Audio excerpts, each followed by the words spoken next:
जय संविधान जय भारत. मी संजय कांबळे, बहुजन प्रवाह news channel संपादक. सर्वांचे स्वागत करतो. पुणे दिनांक 23/7/2025 महाराष्ट्र परिचारिका संघटनेचे पुणे ससून रुग्णालय संप सुरू आहे. पुणे महानगरपालिकेचे माजी महापौर व राष्ट्रवादी काँग्रेस शरद पवार गटाचे प्रशांत जगताप ससून रुग्णालयातील आंदोलकांना भेट दिली व आंदोलनकर्त्यांचे निवेदन स्वीकारले. राष्ट्रवादी काँग्रेस अध्यक्ष शरद पवार व खासदार सुप्रिया सुळे यांना आंदोलनाचा विषय माहिती देऊन त्यांना वेळप्रसंगी आंदोलनकर्त्याशी भेट घडवून आणू असे आश्वासनही प्रशांत जगताप यांनी दिले आहे.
आपल्यामध्ये सध्या प्रशांत जगताप शहराध्यक्ष पुणे यांचं आम्ही या ठिकाणी स्वागत करतो. आम्ही मनापासून तुमचे आभार मानतो साहेब की आमच्या संघटनेला आणि आमच्या या संपाला तुम्ही पाठिंबा दिला. आणि आम्ही विनंती करतो की 2 शब्द आम्हाला मार्गदर्शन करा आणि त्याआधी तुमचं स्वागत करूया. आणि तुमच्या मागण्या पुढे स्वागत करा. अंजिता मॅडमला विनंती करतो त्यांनी स्वागत करा.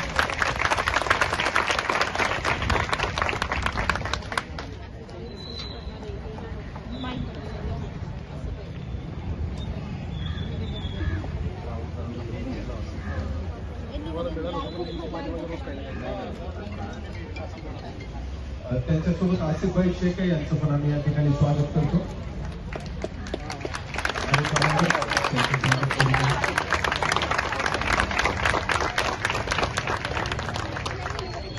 परिचारिका एकजूट या ठिकाणी आपण पाहत आहोत आणि महाराष्ट्र राज्य परिचारिका संघटना कार्यालय लातूर या निमित्ताने आम्ही या ठिकाणी एकत्र आलेलो आहोत. आणि बरेच दिवस झाले आमच्या ह्या मागण्या चालू आहेत आणि शासनापर्यंत आमच्या सर्व पदाधिकाऱ्यांनी ह्या पुरवलेल्या आहेत. आणि मी विनंती करतो आपले साहेब आपल्यामध्ये त्यांनी आम्हाला या ठिकाणी मार्गदर्शन करा.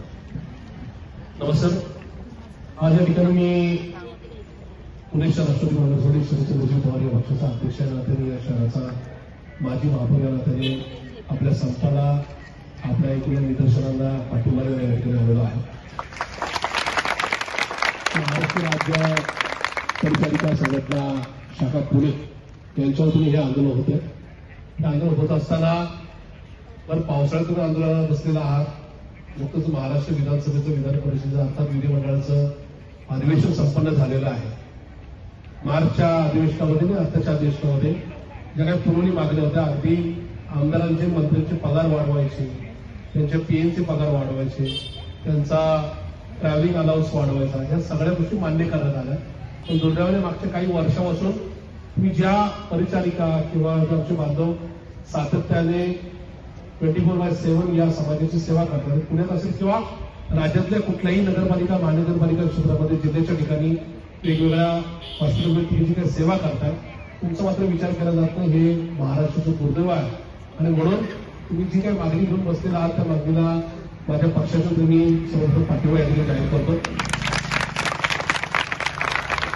मला त्यांनी बोलवलं, त्यांना सांगितलं की मी पक्षाचा शहराचा अध्यक्ष कार्यकर्त्या नात्याने तुमच्या मागणीला पाठिंबा देतो, ऐकतोय. पण फक्त आलोय, पाठिंबा दिलाय, तुमचं ऐकलं याच्यापुरतं मर्यादित राहणार नाही. या राज्यात आजही लोकनेते आदरणीय शरदचंद्रजी पवार साहेबांचा शब्द चालतो. या राज्यातल्या कुठल्याही शहरामध्ये एमपीएससीचा युपीएससीचा स्टुडंट संपाला बसला किंवा शिक्षक आझाद मैदानावर शिक्षण होण्याच्या त्या ठिकाणी त्यांच्या पगार वाढीसाठी किंवा भत्त्याच्या वाढीसाठी उपोषणाला बसले तिथं पवारसाहेब गेल्यानंतर पुढच्या 24 तासात सरकारला त्यांचा एकूण सगळ्या गोष्टीचा विचार करून नोंद घेऊन त्या संदर्भात निकाल घ्यावा लागतो. त्याच्यामुळं मी आजच सायंकाळी आपल्या मागणीचं पत्र त्यांना पाठवेल. त्या संदर्भात करतील, राज्य सरकारला त्याच्यावर मेल सुद्धा जाईल आणि काही टाइम बाउंड काही टाइमलाईन ठरवून त्या संदर्भात तुमची मागणी पूर्ण व्हावी यासाठी माननीय पवारसाहेब माननीय सुप्रियाताई हे निश्चित प्रयत्न करून हा मागणी तुम्हाला शकतो. आणि त्याच्याही पलीकडे जर सरकारने तुमची परीक्षा बघितली तर रस्त्यावरच्या लढाईला किंवा कोर्टातल्या लढाईला मी आणि माझा पक्ष तुमच्या बरोबर असेल हा शब्द या ठिकाणी.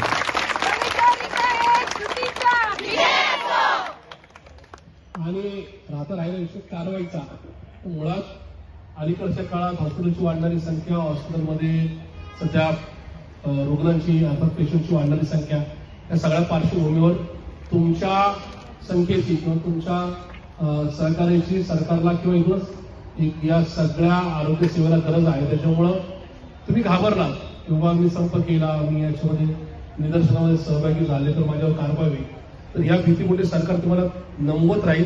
तुमची गरज फक्त तुमच्या कुटुंबाला नाही तर समाजाला आणि या आरोग्य सेवेला सुद्धा. कारण तुम्ही घाबरून तुम्हाला तुम्ही वाचता येऊ शकत नाही. तुमच्या मागणीसाठी तुम्हाला पुढे यावं लागेल. जर तो अनुदानित शाळेचा शिक्षक जो एखाद्या आंदोलनामध्ये गेला, गुन्हा दाखल झाला, त्याची नोकरी जाऊ शकते माहिती असून तो आझाद मैदानावर बसतो, त्याची आमची शिक्षक वहिनी तिथं बसते.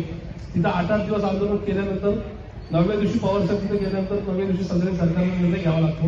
याचा अर्थ तुम्हाला सुद्धा कुठेतरी तो पावित्र्य घ्यावा लागेल. नाही तर तुमच्यामध्ये जी काही गॉसिप होतं, जी काही कुसमुस होती की नको आपण असे नका हे झालं तर कारवाईला सामोरं जावं लागेल आपल्याकडे, तसं एवढी काही मुघलशाही लागून गेली नाही की कुठेतरी तुमची नोकरी खाऊन टाकेल. त्याच्यामुळे तुम्ही पुढे या, आम्ही उलटं बरोबर आहे.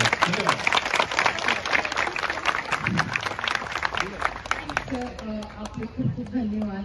आणि पवार साहेबांबद्दल सांगायचं म्हणजे लक्षात ठेवा, तर आपल्या समोर मी सांगते, कदाचित हे आपल्याला हिस्ट्री माहीत नसेल, पण आमच्या प्रोफेशनची वेतन निश्चिती पवार साहेबांनीच केलेली आहे. आणि सुरुवात त्यांनी केलेली आहे.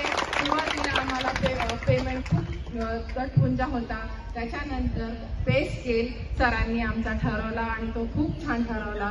त्या बेसिसवर आज आम्हाला जे काही मिळत आहे ते पवार साहेबांचे खूप खूप उपकार आहेत.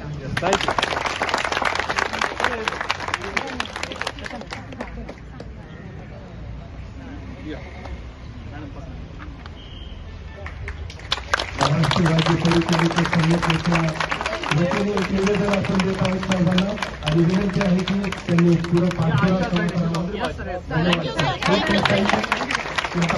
दिल्याबद्दल आम्ही तुमचे